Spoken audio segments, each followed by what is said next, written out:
another beautiful day on the show. We welcome you to the program Morning Delight, reaching you from NTA Benin. My name is John Ime, your usual host on the show. I'm glad to be with you this morning. I'm not here alone. Of course, I have my delectable co-host with me, Pearl Omori. Pearl, how are you this morning? I'm fine. Good morning, John. Good morning, everybody. Welcome to another exciting episode on Morning Delight, where we tend to bring to you a mix of inspiration, motivation, entertainment, what have you. On today's episode, we have a lot lined up for you, and not to forget the guest segment, which is a special expose. Of course, we have all the usual beats on the show. We have words of wisdom to kickstart your inspirational journey this morning. We have Fit and Fresh. We are going to be looking at hydration. Yes, it's good to drink a lot of water. Then, of course, Quick Cuisine. One of my favorite segments on the show. I will leave that to you. But fortunately, we won't be taking Advil on today's episode, but we have a lot lined up for you as regards entertainment, like it said, spot reel, and top stories highlights for the week. Before we kick start, let's take a short break.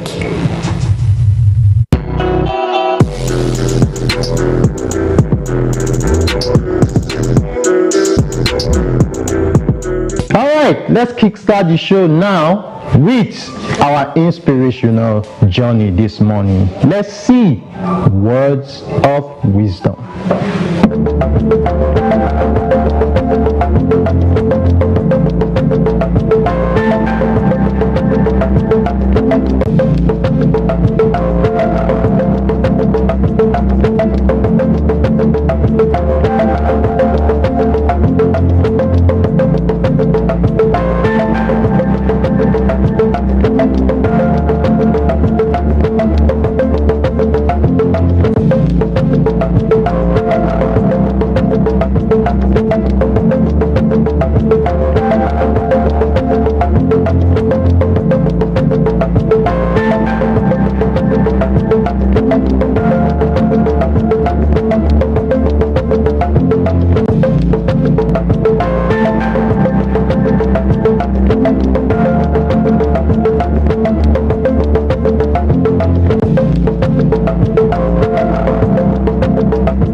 Inspirational quote there. There was one quote that attracted my attention. Procrastination.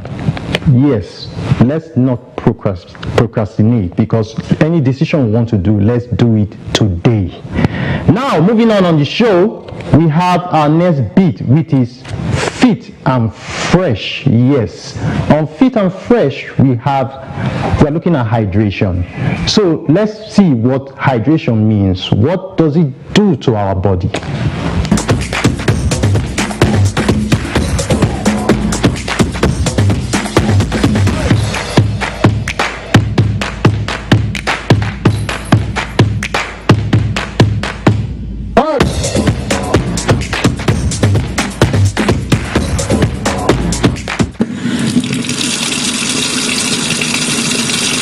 Welcome to Fit and Fresh segments. Today, we are talking about the importance of staying hydrated. Drinking water helps regulate body temperature, lubricate joints, and transport nutrients and oxygen to cells. It also boosts athletic performance and endurance.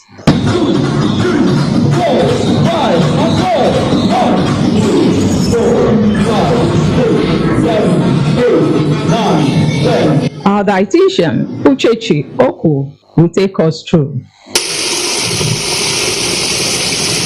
Hydration is your intake of water, proper intake of water. There's so many benefits of taking water. One, it aids digestion. It aids digestion, the free movement of the food in your body. It aids that peristalsis movement and everything in your digestive tract.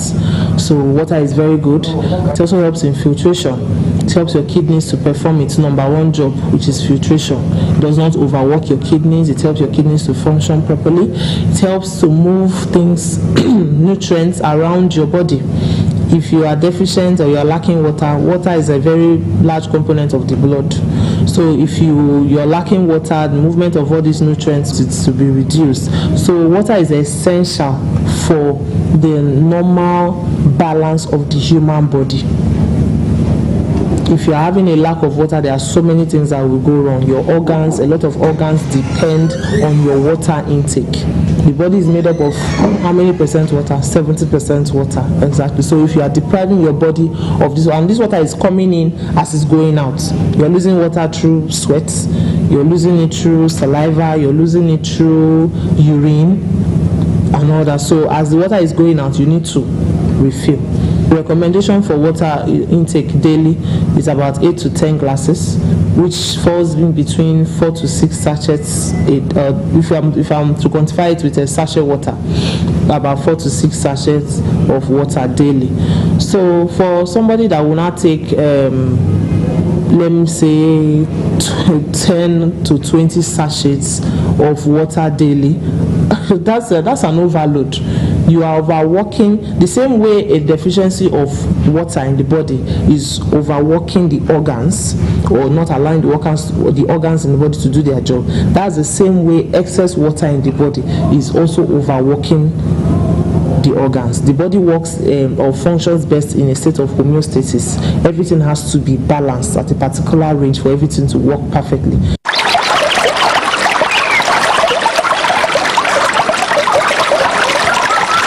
Make hydration a habit. Drink water regularly and enjoy the benefits of a healthier, more energized you.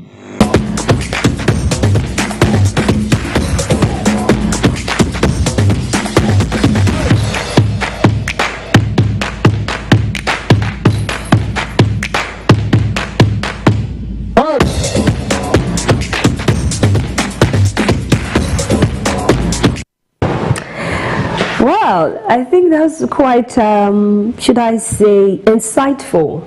You know what, John? A lot of people tend to actually mistake taking a lot of carbonated drinks for water, and they feel that's the best way to feel hydrated. Well, many people, they have their own choices, you know, especially when the weather is so hot. Some people like taking soda, but I believe water is Still the best. Yes, it's still the best. Well, to the next beat we have for you. This has to do with John's favorite, which is Quick Cuisine. I'm the lady here, but he's dragging the kitchen with me. Exactly. Quick Cuisine, we have a special delicacy that is quick to make, easy and easy to digest also for you. Please, let's meet Chef Audio.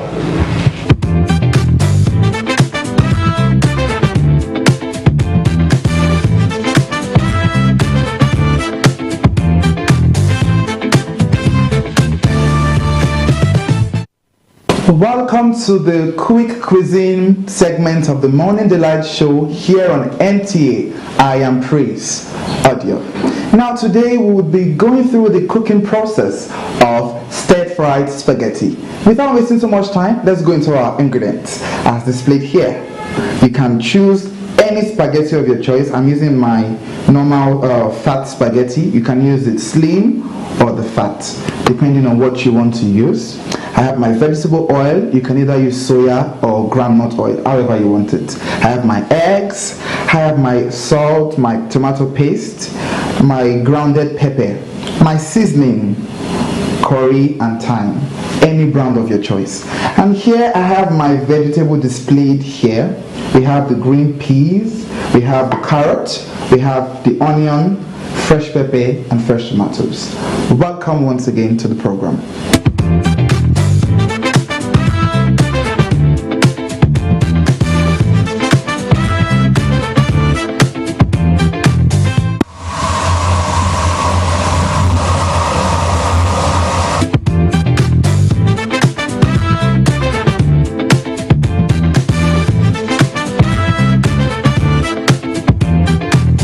I'll be boiling this for just 5 minutes.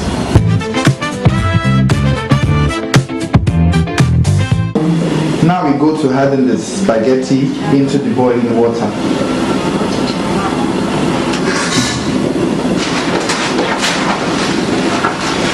You can break yours, but this is my choice.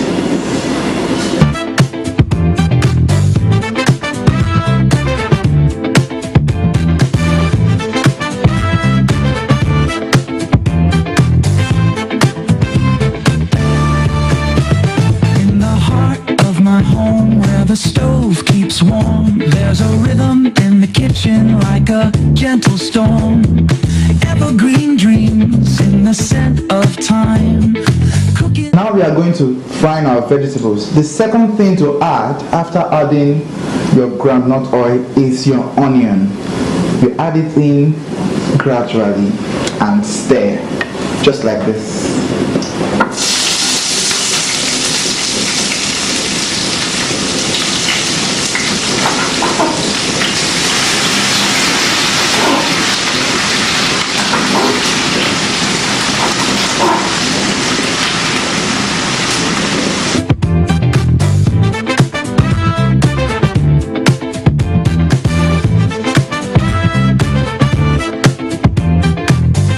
Now we start with our salt. It is better for it not to be enough than it being too much in your food. So just a little. We sprinkle. We'll turn off our gas, right?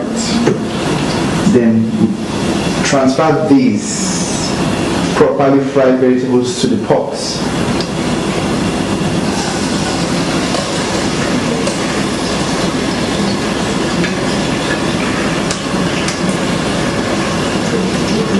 You might want to stir.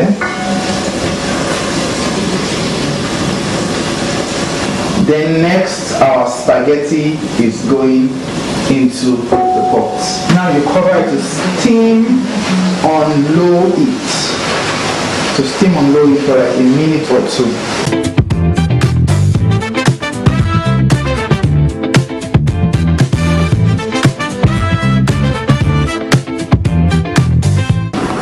Here's our quick cuisine for today. For more recipes, stay tuned with us. Thank you for watching.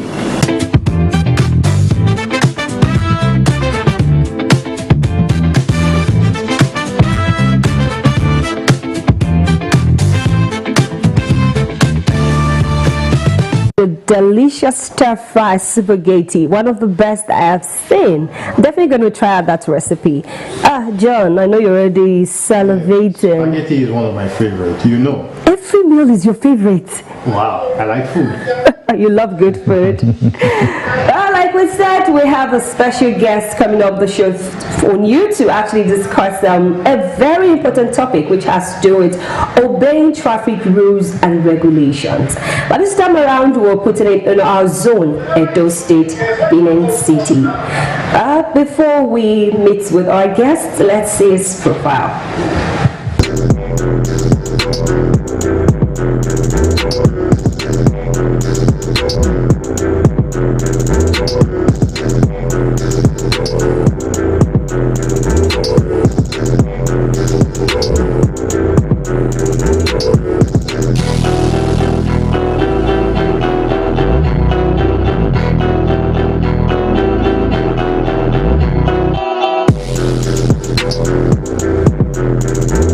Yes, we have Engineer Stainless Jegebe, the Managing Director of Edo State Traffic Control and Management Agency.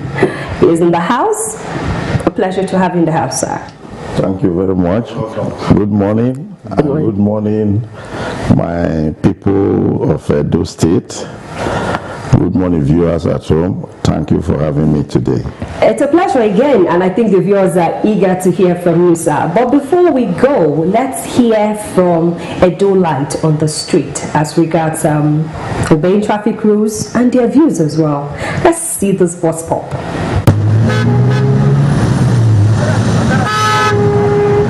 Since the coming of Governor Okpebholo as the governor of Edo State, the traffic gridlock that hitherto persists in Benin City has reduced drastically because of the task he has put the Edo State Traffic Management Agency to curb the SSS of the traffic gridlock in the city. But however, if you look at the the traffic lights. So many of them are not functioning the way it ought to have been. Because if you look at the traffic light at Reservation Road Junction by former Central Hospital, it's dimming. He's putting he's putting commuters on perpetual risk. Because there are times, more often than not, we know vehicles, drivers are always violating traffic laws in the Benin City. But at least sometimes it's supposed to have been put in place so as to enable whoever that is passing by should know that it's right for him or her to pass. Problem with management of such projects, even in Edo State, is for our good. But how feasible the maintenance? It could be working today. Tomorrow you may not see it there. You know, we are in a place where people are so concerned.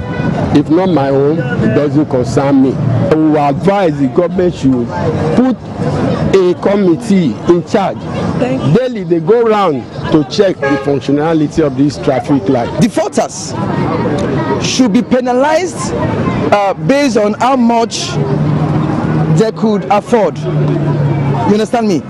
Now, the major issue here is that the enforcers of these traffic agencies, the enforcers are not well behaved, they're not well trained, which always bring about issues of human rights violations. There's public outcry on how citizens have been exposed to brutality, dehumanization, torture, and so on.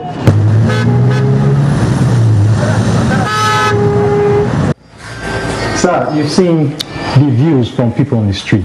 My first question is, what are the main challenges, traffic challenges in Edo State, and how is ESMA trying to address these challenges? Thank you very much. You started by saying I have seen the reaction of some persons that were interviewed in the street. I'm actually elated in spirit to hear the remark by some of them. I think they started by commending ESMA, commending the government. Then coming to your question, the biggest challenge we have in traffic control and management in Edo State is the attitude of the commuters, the attitude of the drivers, so to say, especially the commercial drivers, because it's like they have lived in a state, what appear to be state of lawlessness over time, that lawlessness has become the comfort zone. So an attempt to shift the paradigm will always be made by resistance from the drivers.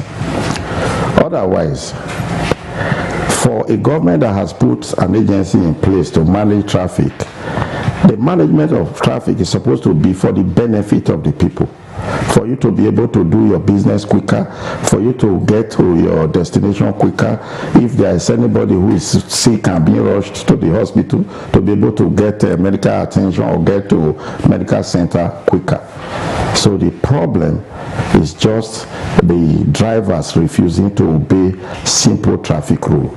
That is just the biggest challenge we have. Okay, so what are the measures ESMA are putting in place to manage traffic flow in Benin City? The measures we have put in place, which we have been adopting.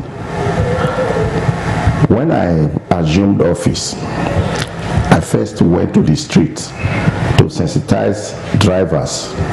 I went to the Ring Road, I went to Teddy Circular on Sakomba Junction, I went to Ajib, New Benin, those areas that were notorious for traffic jams, and where we have known that people are actually very reluctant to obey traffic rules, even the market women. You know, at a point there was a market on the Ring Road day and night. Yeah. So we went to the street to sensitize the people, and we also met some unions. Okay. You the drivers, they have several unions. So we touched base with unions, market women unions, tanker drivers unions, Guinness trailer drivers unions, and of course even people who buy scrap materials, scrap iron. We met them. The reason we met those ones was because the road signs, they were being vandalized daily and sold as scrap materials. So we had to also educate them. So we put all these measures in place to tell them the benefit of obeying traffic rule. We started with the benefit, how beneficial it will be for them and other people if they obey traffic rule. And we migrated from there by also telling conversely the adverse effect of not obeying traffic rule. So, for example, the money the taxi drivers and the bus drivers, especially the mini bus drivers, the money you want to make per day, if the road is not free, you will not be able to make the money. And that word hits some of them to say, yes, if we operate in an orderly manner, we will be able to make more money. So some of them understood us and some of them didn't understand us. But we are still trying to drive the message home so that they will understand exactly what we are talking about, so that we'll be on the same page. Okay, thank you very much, Engineer Stellas. I think I have to come in here. Now, you talked about trying to improve the way of relating with these commercial drivers and even private drivers as well. It's not just the commercial drivers who also fly onto these roads. But have you tried to employ technology? Because now the world is moving fast. Which area is technology actually coming in to actually help your operations seamless?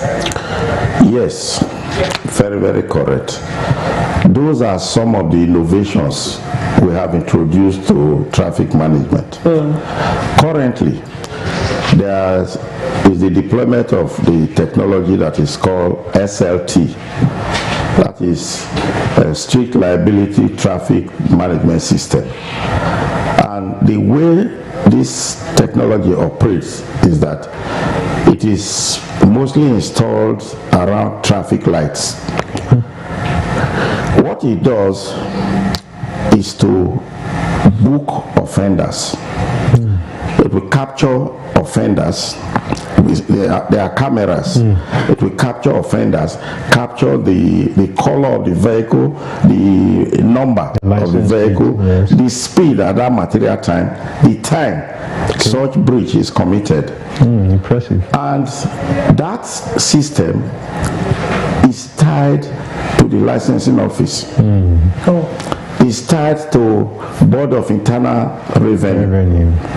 So that a driver that has breached traffic rule, who has managed to escape, because some of the things I introduced when I came, in order to reduce accidents on the road, we do not actually pursue drivers when they commit offense, because the reports we have gotten in the past is that while pursuing the drivers, while chasing after drivers, in most cases they drive at that material time recklessly, and they are always involved in accident by so doing. So for this reason, this technology will help us when the driver has committed traffic offense, like beating the traffic light. The driver will believe he has gone free without knowing his record. And this is a system we can monitor right from the office, real time. And we can still play it back, even if it is 10 years time. So why is it tied to the licensing office? You know, annually they go and renew their vehicle particulars. So if you have been booked and the SLT system has booked you, by the time you go and renew your license, it will flash in the license. When they call up your particulars, they will see the number of times you have infringed on traffic rule. And each of such times, the offense as prescribed, they have prescribed fines. All traffic offenses, they have prescribed fines. So whatever the offense is, the prescribed fines, these fines are loaded in the system. And the registration number of the vehicles are loaded in the system.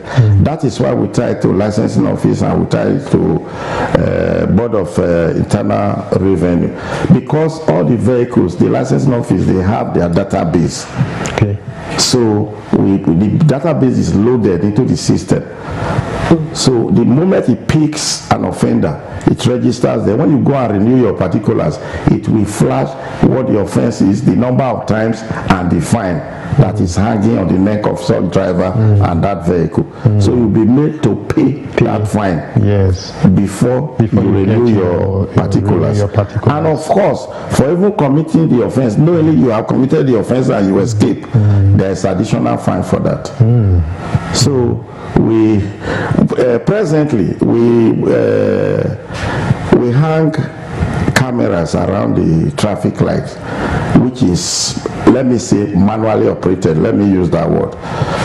So that is what we are using presently. By the time the SLT is fully in operation, everything will work seamlessly, and you will see new traffic management system in Edo State, and see what this government has introduced to Edo people and what they have in stock for Edo people. Exactly. We hope to see a better X-Man.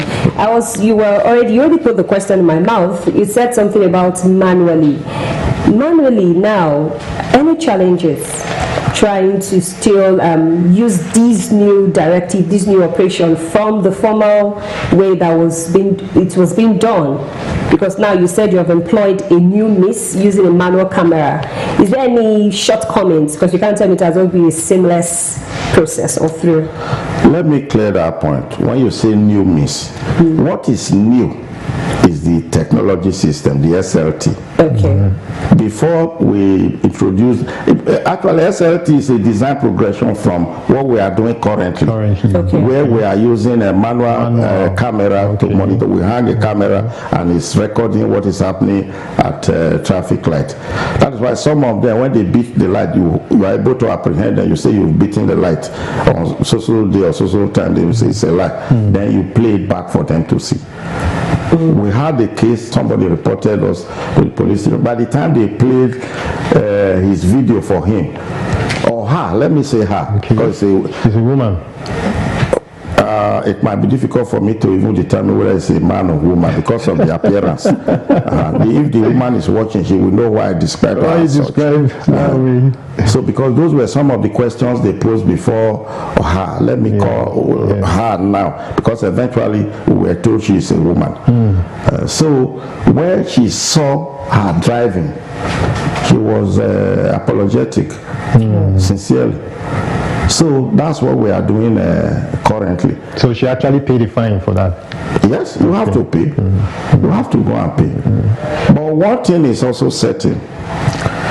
There are, you see, in every society, you must allow to a marginal extent people to exercise discretion.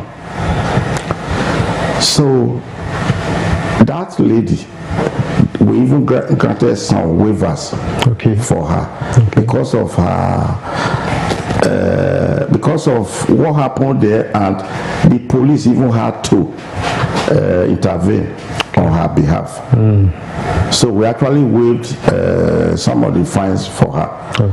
Otherwise, she was supposed to pay dearly for what she did, because she blocked the road. She didn't allow people to pass. She was almost fighting our people. Eventually, she hit another car. She engaged the reverse in order to just maneuver her way through to avoid our people. So she hit another car from her back and zoomed off. While she was battling to zoom off, our people even had to remove her number. A plate number? Yes. And you ask me why. We explain that when you ask me the question. Why, sir? Why? Good.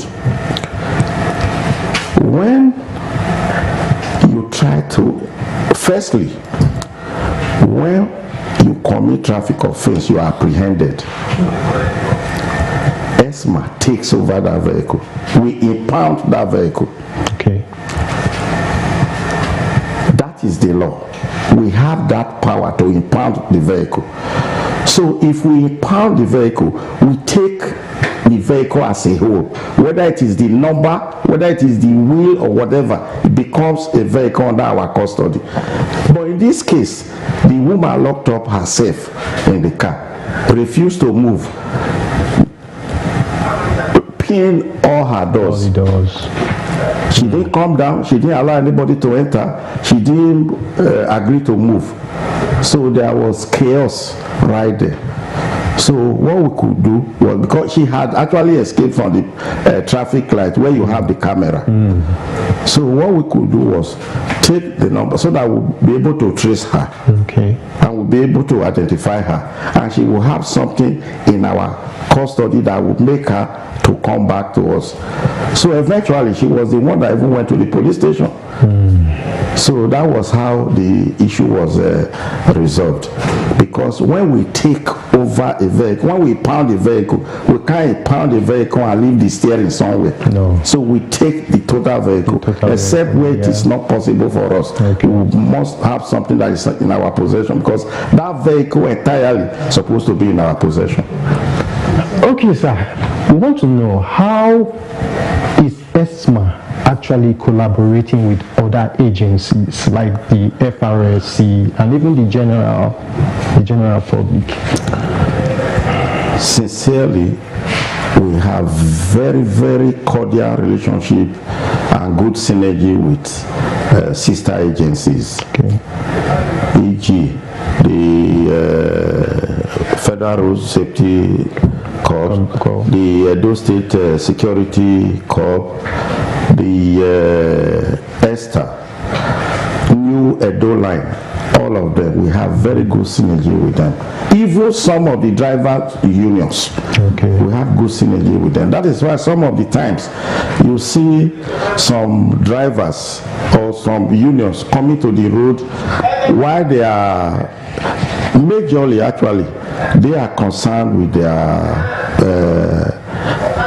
they have the way they, I don't know what they call them. Can I call it? Normally, unions, they pay what is called check-off dues. Okay. They have their contribution. I don't know whether I would describe it as contribution or levy. I don't know how they run their finance. Normally, in established unions, you call it check-off due, where monthly there's an amount you pay for the union.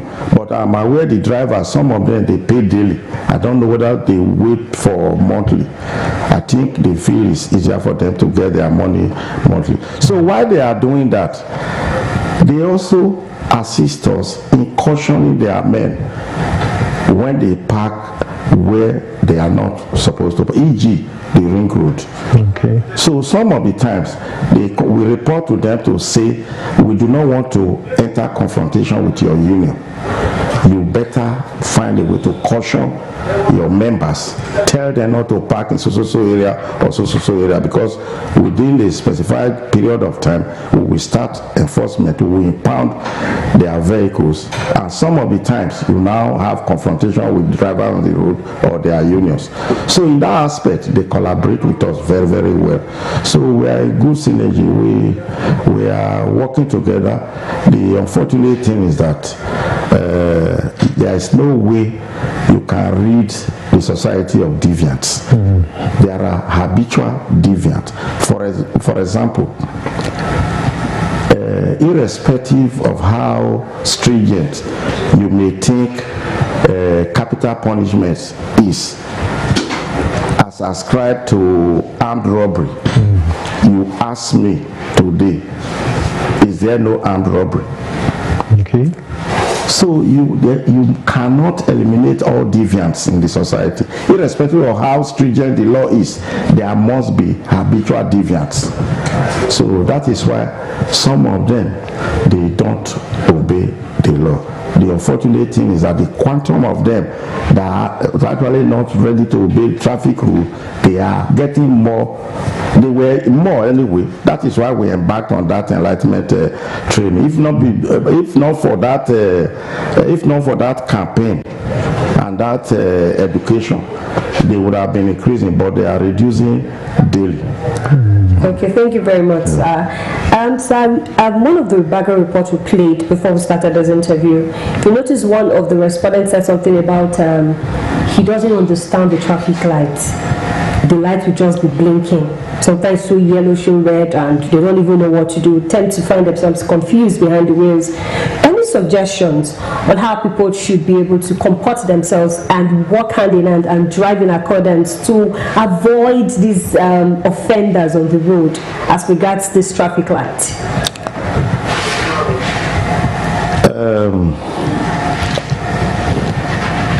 One thing people don't know commonly is the boundary of ESMA's duties. That is why driver will drive one way, they will blame it on ESMA. Traffic light is not working, they blame it on ESMA. The roads are bad, they blame it on ESMA. ESMA is not responsible for installation, maintenance of traffic lights. Okay. It is not the duty of ESMA to erect traffic light, to service traffic light. Is not our duty. The same way, it is not our duty to repair roads when the roads are bad. Normally, you know, when there is spot road on the center of the road, every vehicle is compelled to slow down. And when you slow down, there's bound to be traffic.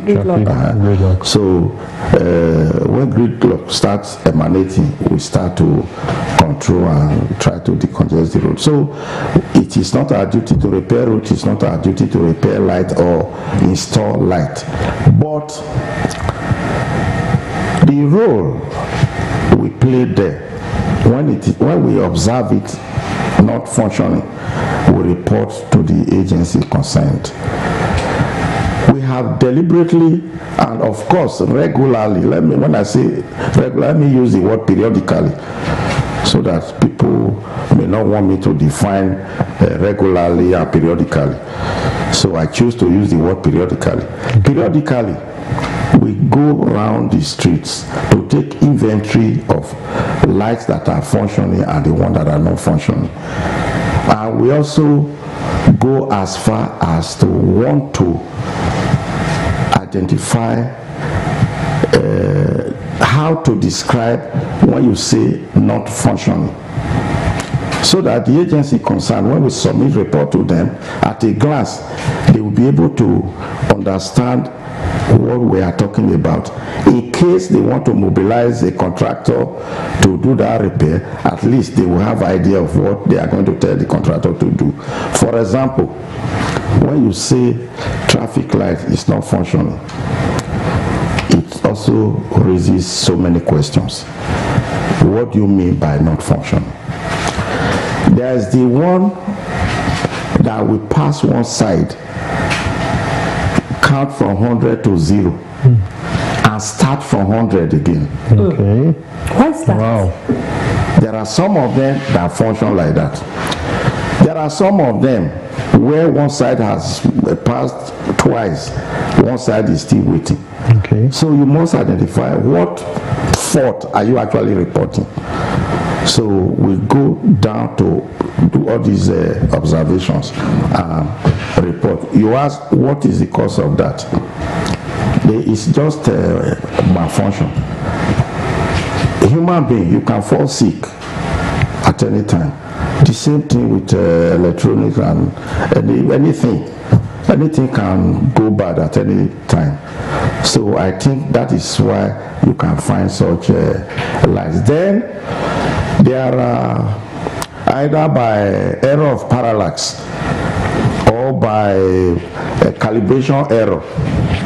You know, to install these lights, there are also the technicality. You must synchronize the lights from the different directions to show at different times, to show different lights at different times, so that the wrong side don't show green at the same time. So you must do all those synchronization for them to work accurately. So calibration too, you must calibrate in a way that if this one shows green for, let me use the word, 3 minutes, I'm using the word indiscriminately. If this one shows green for 3 minutes, the other one should remain red for that 3 minutes. That is what is called calibration. And the calibration will be related with time for the light, for the different lights to come on and go off, time for the different directions to share what color, and time for the people to wait and all that. You know, you have the red, you have the amber, you have the green. So you must synchronize them, you must calibrate them to agree with the time. It is time related. So, sir, how do you ensure effective communication within your agency to ensure that there's transparency and accountability? Effective communication. How do you ensure that? What we do, while the camera is working and the light is working, we have enforcement team ahead. Now, I have said this severally and I'm saying it again. Law will not fall within the definition of law by the positivist definition of law if it is not backed by sanction. Therefore, for every law, there must be punishment for offenders. If it is not attached to law, then you may not perfectly describe it as law. It may not pass to be called law. That is why the law that sets off ESMA, for every traffic offense, there is prescribed fine for breach. So this law, in enforcing the law, you are not just enforcing people to obey the light and drive orderly alone. You also have to enforce the law against offenders, because the law must, it's a must. The law must punish offenders of the law. So for that reason, the enforcement team, they stay ahead. So when a vehicle beats traffic light, for example, the monitoring team at that point will alert the people ahead. So as the vehicle is coming, they will stop the vehicle ahead of it. So the vehicle will now be compelled to stop behind it. Then they will now go and meet the driver of that vehicle and allow the one ahead of it to go. So that is how it is done. Before we round off, a lot of our audience have actually listened, but there was one very key thing you said. There are some certain places in Benin you should park, you should not park. Now, the layman is watching. Please, where should I park, where should I not park? With this economic situation, we don't really have much to be spending. So can you just highlight briefly those few places? Me, I'm noting down, Joe, I don't know about you, because I don't want my vehicle to be impounded. What I will do for you, there are so many I will not be able to just name. Like 5 I'm coming. I will not be able to name all of them. But we even circulated it in social media earlier. When I leave here, I will still send it back to you, so that when you have the opportunity, you can also help us post them around and sensitize the people. The ring road, you cannot park. See, when you say park, you are even not supposed to stop on the circumference of the ring road. Right now, every road that terminates on the ring road, no vehicle is supposed to stop, pick passenger, or wait from 100 meters from the outer edge of the ring road. Let me elaborate on that. E.g. Akpakpava, from the outer edge of the ring road on Akpakpava, measure 100 meters. No vehicle supposed to stop there. No vehicle supposed to pick passenger there. No passenger supposed to wait for a taxi in that place. The The same with Mission Road, the same with Urban Market Road, the same with Airport Road, the same with Sapler Road, the same with Sakmomba Road and Sapler Road. That was the key point everybody wanted to know. Yeah. Thank you so much. I think that was the key point everybody wanted to know. Thank you so much, sir, for coming on the show. Thank you very much. Now, Pearl, what do we have next?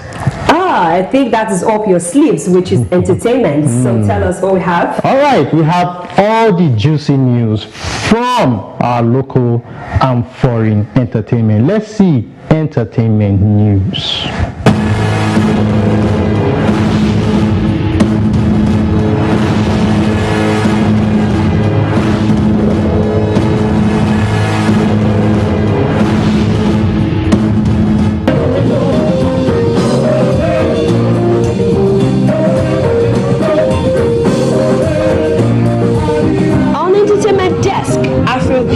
Femi Anikulapo Kuti recently completed a remarkable 24 shows in 1 month during his tour of Canada and United States of America. This was disclosed by the music icon's first son, Made Kuti, on his social media handle, commending the remarkable feat achieved by his father even at the age of 63. As the other son of late Afrobeat pioneer Fela Anikulapo Kuti, Femi has kept his distinctive part in music while honoring his father's legacy. Since his debut album, No Cause for Alarm, in 1989, Femi has consistently involved the Afrobeat genre, infusing it with elements of jazz, funk, and traditional Nigerian music to create a progressive sound uniquely his own. Known for his exceptional saxophone playing and energetic stage presence, Femi Kuti continues to push the boundaries of Afrobeats with captivating, intricate horn arrangement and emotional vocal performances. His music addresses pressing social issues, corruption, and the struggles of everyday Nigerian while celebrating resilience and cultural pride. Femi Kuti's collaborations with international arts include Coldplay, Common, Mos Def, Red Hot Chili Pepper have helped introduce Afrobeat to the global stage. On the international scene, actress Aubrey Plaza said life is a daily struggle 7 months after her estranged husband, filmmaker Jeff Benin, took his own life. The writer, director, and producer died in January at the age of 47. Plaza spoke about the aftermath for the first time in an interview on our former Pangs and Recreation co-star and Ripulia podcast. Plaza and Bernard got married in 2021 after working on films including 2014 Horror Life, After Beth, and 2017 historical comedy The Little Hours. He was found dead at his Los Angeles home in early January. The couple separated in September 2024, according to the Los Angeles County coroner investigator. Plaza has also starred in TV's The White Lookers and Marvel series Agatha All Along, and was speaking to promote her new film, Honey, Don't. Bena was best known for writing films like 2004, I Hat, Hug Bees, and for writing and directing 2016's Jokshi, 2017's The Little Hours, and 2020 Horse Girl.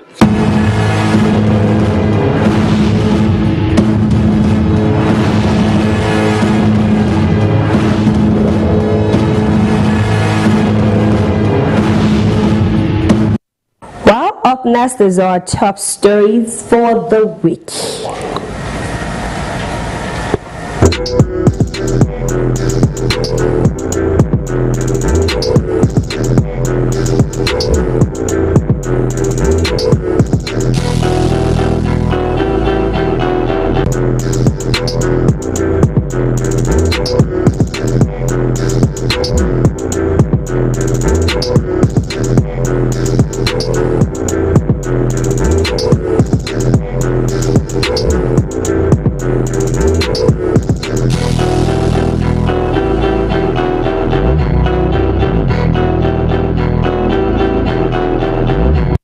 Top stories. First, let's start with the NCAA bans airplane mode. Others phone off during flight. The Nigerian Civil Aviation Authority (NCAA) has banned airplane mode during flight, a development that forbids passengers to activate their phones airplane mode during flight, be it local or international. The authority has amplified the importance of switching off phones or the gadgets during flight, urging passengers to comply with the switch off phone directive. Observers have said this directive cannot be connected with recent altercations at Nigerian airports, particularly the ugly incidents between Comfort Emerson and Ibom Air hostess, which led to the indecent exposure of Emerson's privates. Meanwhile, NCAA is reported to have recently summoned Ibom Air Authority and Emerson for questioning, a development many say is capable of unveiling new twist on the matter. Following the recent accident that occurred in Auchi recently involving a commercial truck and leaving victims hospitalized, the Edo State Governor Senator Madu Okpebholo, represented by the Commissioner of Education Padi Yamu, visited the victims and assured them of the state government intervention by clearing their medical bills. Immediately, they are making plans to ensure that she gets the necessary medical attention. In his magnanimity, he has cleared her bill. As you can see, she can't breathe. She's breathing through a tube. We are going to liaise with the hospital management, take her out of here, then have the surgery done so that she can breathe again. And after that, we can work on her legs and see how she can walk again. The governor is committed and he has assured the family that he will stand with them through thick and thin. The Edo State government has banned graduation ceremonies for pupils in Basic 1 to 9 and prohibited the sale of textbooks by teachers in public schools. Announcing the new policy in a statement, the Commissioner for Education, Dr. Padi Yamu, said the measures are aimed at strengthening quality standards and inclusiveness across the state education system. According to the directive, only textbooks approved by the Ministry of Education will be permitted in schools, with each edition to remain in use for at least 4 years. Younger siblings must also be allowed to reuse books purchased by older ones, while authorities and publishers are banned from including workspace in textbooks. Other directives include only qualified teachers may handle academic duties. Pupil must be at least 10 years old to sit for the MBA. The ministry also introduced a harmonized academic calendar for 2025-2026, warning that deviations would attract sanctions. School heads are mandated to provide a ministry-approved book list, while staff are barred from selling books or coercing parents to buy from specific vendors. Entry into JSS1 now requires evidence of completing primary 6 and sitting for the MBA, while progression to SS1 or Technical 1 is contingent on passing the BECE. No student may be admitted into the certificate class without written approval from the commissioner, with violators facing school closure and legal action.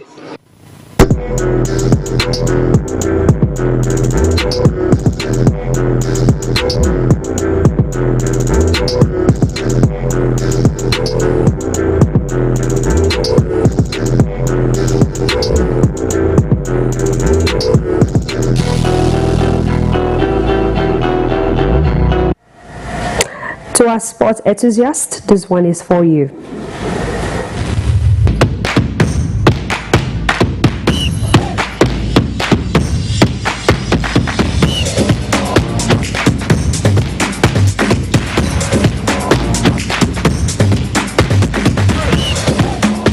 Nigeria bowed out of the African Nations Championship (CHAN) with a morale-boosting 2-0 win over Congo, but it was not enough to rescue their campaign as Sudan and Senegal progressed from Group D.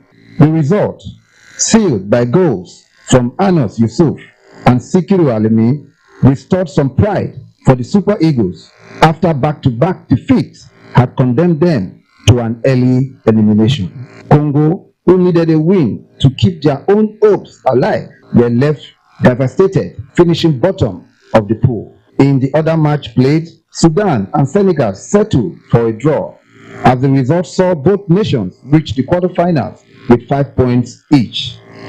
On the foreign scene, the English Premier League features for this weekend. On Saturday, Man City will be at home against Tottenham Hotspur, Bournemouth against Wolves, Brentford against Aston Villa, Burnley against Sunderland, and Arsenal versus Leeds United. On Sunday, Crystal Palace will also be at home against Nottingham Forest, Everton against Brighton, Fulham against Manchester United. That's it on Sport Real.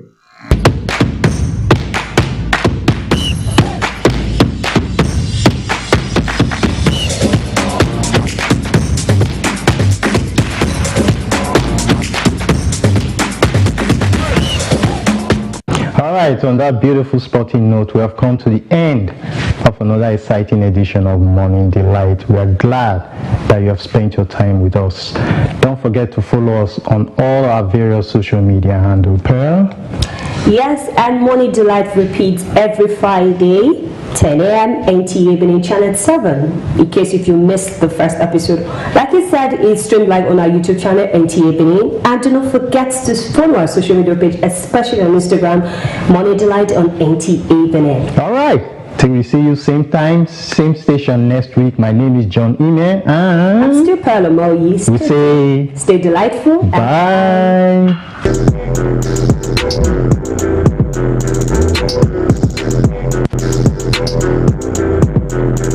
And